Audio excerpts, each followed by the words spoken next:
esteja convosco. Ele está no meio de nós. Proclamação do Evangelho de Jesus Cristo segundo Mateus. Glória a vós, Senhor. Você que nos acompanha em casa, o Evangelho de Mateus 13, de 54 a 58.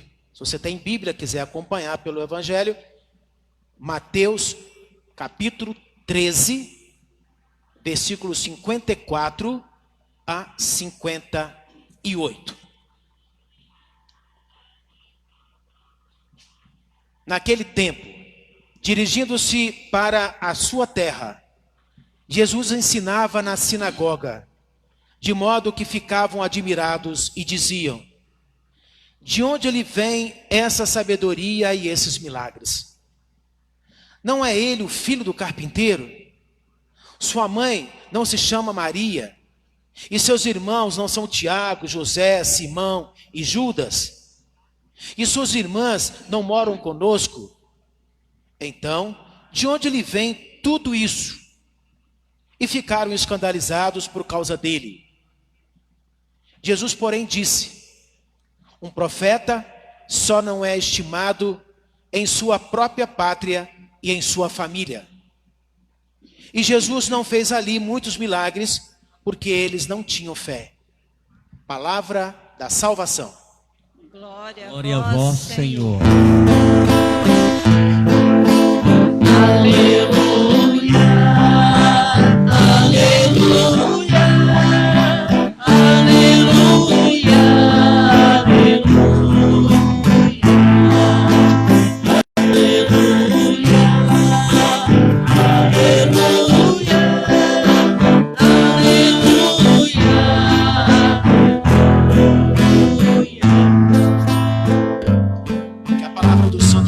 Perdoe os nossos pecados. Queridos irmãos e queridas irmãs, a igreja celebra a festa de São José. São duas festas de São José importantes. Na primeira, José é celebrado como o esposo da Virgem Maria, mãe de Jesus, no dia 19 de março. Então, ali é dia de São José esposo. No dia 1º de maio, São José operário. Não sabemos muito sobre São José, o que não impediu que se desenvolvesse um ramo da teologia que se chamasse justamente Josefologia.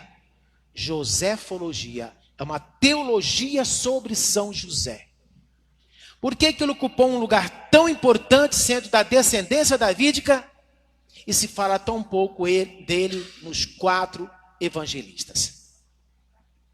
Um dos mais renomados representantes dessa disciplina teológica é Padre Tarcísio Stramare, dos Oblatos de São José, que se ostenta extensa biografia sobre esse tema de José.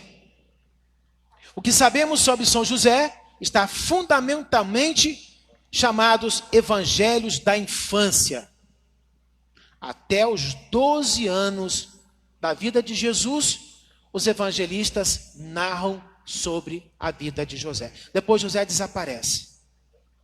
Não se sabe mais nada sobre José. Ou seja, nos 2 capítulos iniciais de Mateus e de Lucas, os escritos apócrifos, Mateus, Marcos e Lucas, trazem inúmeras e desenvolvidas notícias sobre São José, que influenciaram a piedade e a arte, mas de modo geral não são considerados dignas de crédito, porque não estão nos 4 evangelistas.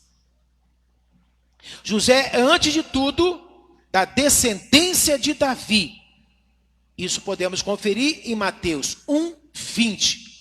Quem deu a descendência davídica a Jesus não foi Maria, Quem deu a descendência davídica foi José. Graças a isso, Jesus, o filho de Maria, que ele assumiu como seu filho, pode ser considerado filho de Davi. Descendente de Davi. José é, em segundo lugar, esposo de Marias. Mateus 1, versículo 16. Mas antes que coabitassem, antes que morassem juntos, Maria se vê grávida, como todos nós já sabemos.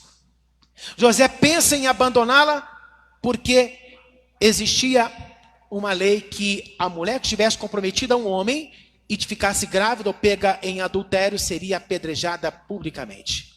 Misteriosamente alertado em sonho, assume Maria como sua mulher e o filho que nascera dela como seu. Um homem justo, que conhecia Maria e não a julgou.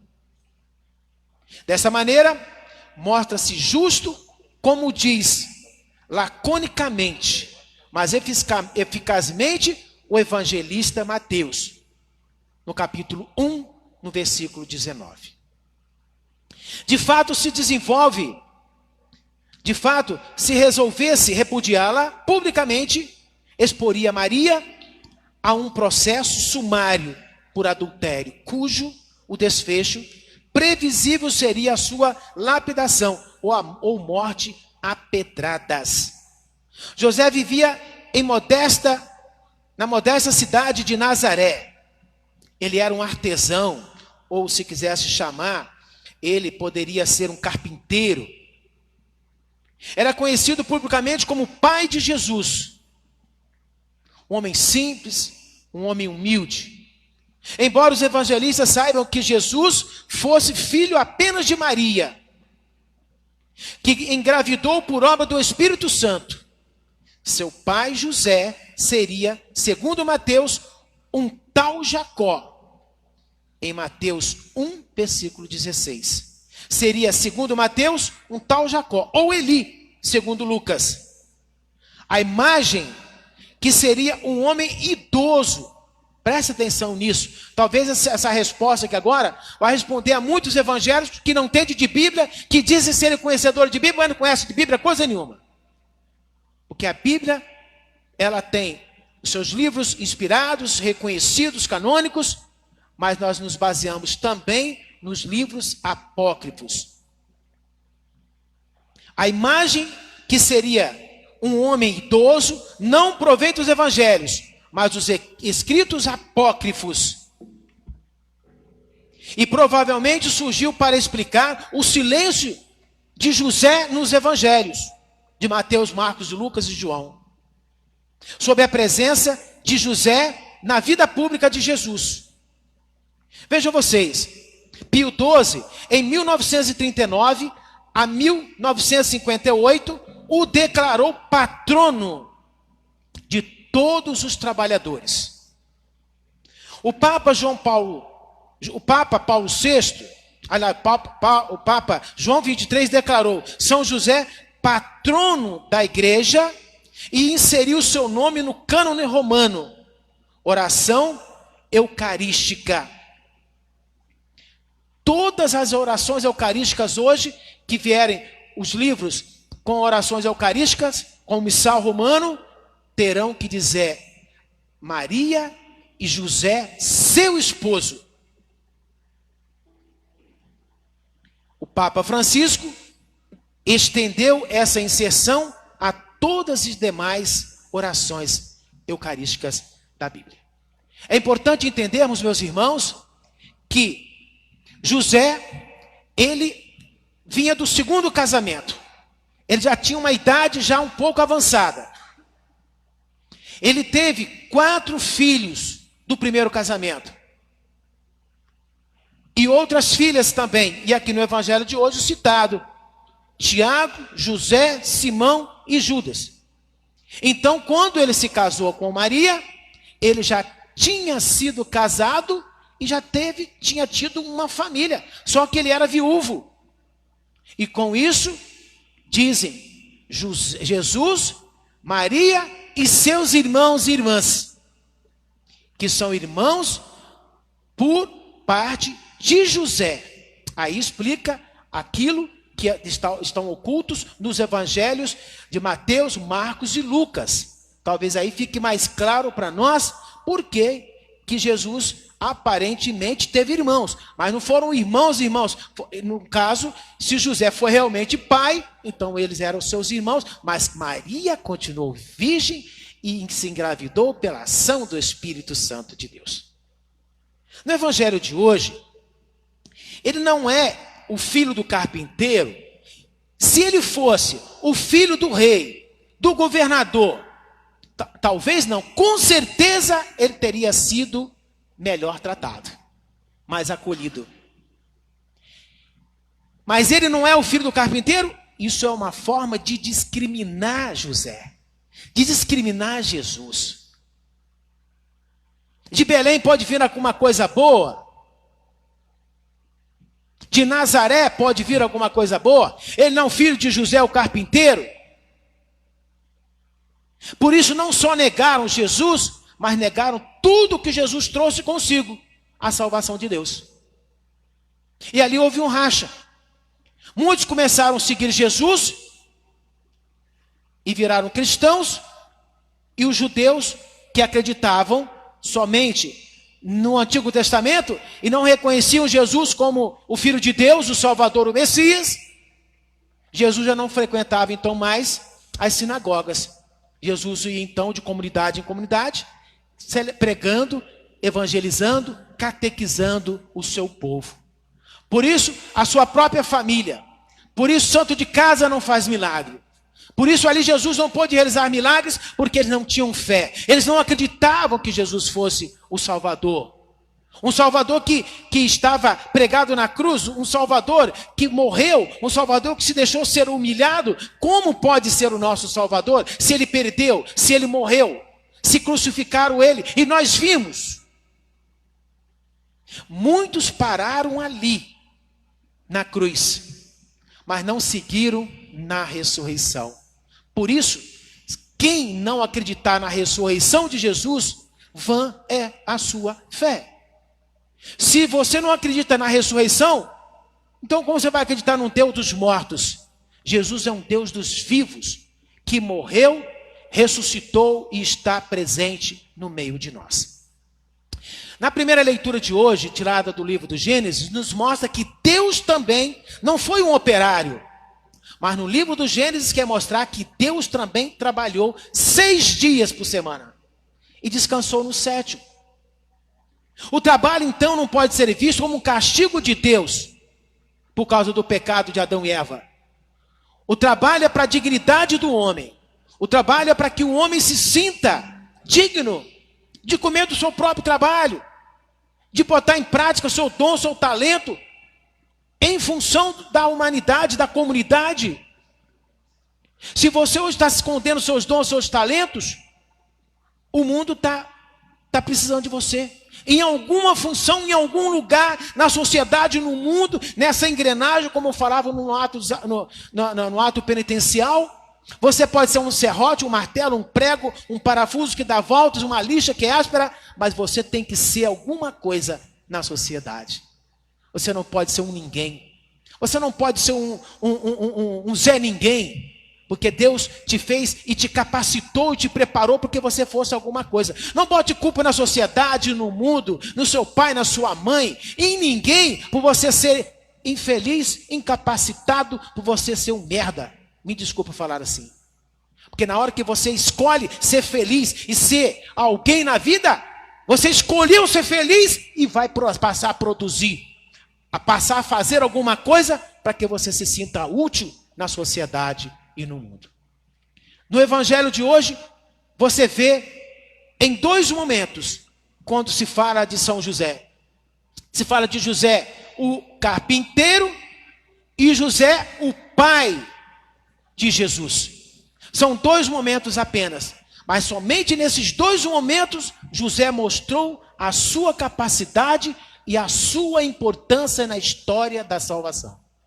Isso tudo para mostrar que Você não precisa de fazer grandes coisas, muitas coisas que saem na televisão para ficar famoso. Você pode fazer pequenas coisas, pequenos gestos, e você vai mostrar para você mesmo e para Deus que você é importante, que você é útil, que você não é um Zé Ninguém, um inútil nessa vida. Meu irmão, não culpe ninguém pelo seu fracasso. Não culpe ninguém pelo seu fracasso.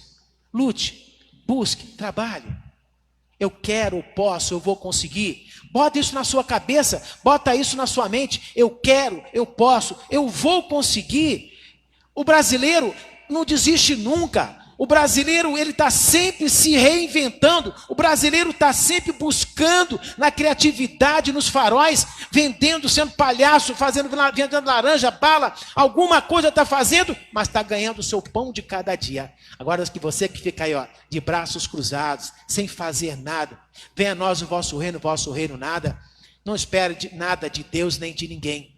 Não espere nada de Deus e de ninguém. Porque você vai ser sempre um fracassado. Agora, você que está a serviço da sociedade do mundo, saiba, você tem muito valor para Deus. Nessa engrenagem da vida, você tem um papel muito importante. Dos mais simples aos mais importantes, você é como a pedra rejeitada pelos homens, que tornou-se a pedra angular, a pedra fundamental. Olha o que fizeram com Jesus. Rejeitaram Jesus. E quando viram, ninguém mais pode ser salvo senão por Jesus Cristo nosso Senhor. Então a pedra que os homens rejeitaram tornou-se a pedra fundamental, a pedra angular. Você pode ser essa pedra que está faltando nessa engrenagem, nessa sociedade, nessa vida, para que o mundo se torne melhor. Com você, fazendo alguma coisa. Que Deus te abençoe. Abençoe sua família, abençoe sua vida. A você que hoje está desempregado, não desista, não desanima. Isso tudo vai passar, a vida vai continuar e você vai ser um vencedor. Agora é hora de você simplesmente focar na sua saúde, na sua segurança, na segurança da sua família. Porque o que adianta você trabalhar e perder a sua própria vida? Ganhar o mundo inteiro e perder a sua própria alguma coisa. Mas não se exponha, não perca aquilo que é mais importante na sua vida, o dom da vida. A vida que Deus confiou a você. Administre bem a sua vida. Coloque máscara. Fique no isolamento. Se cuide, cuide da sua família, cuide dos outros, uns dos outros, para que a gente possa sair dessa pandemia mais unido do que nunca, mais firmes como famílias, como igreja, como comunidade, como planeta, mostrando que só Deus prevalece no meio disso tudo que está acontecendo na sociedade, no mundo. Só Deus aparece como a pedra rejeitada pelos homens, que hoje se torna a pedra angular. Não basta só os remédios, precisa também desse Deus para que possa estar abençoando e protegendo cada um de vocês, cada um de nós. Louvado seja nosso Senhor Jesus Cristo. Para sempre seja louvado. Creio em Deus Pai, Todo-Poderoso, Criador do céu e da terra, e em Jesus Cristo, seu único Filho, nosso Senhor, que foi concebido pelo poder do Espírito Santo, nasceu da Virgem Maria, padeceu sob Pôncio Pilatos, foi crucificado, morto e sepultado, desceu à mansão dos mortos, ressuscitou ao terceiro dia, subiu aos céus, está sentado à direita de Deus Pai Todo-Poderoso, de onde há de vir julgar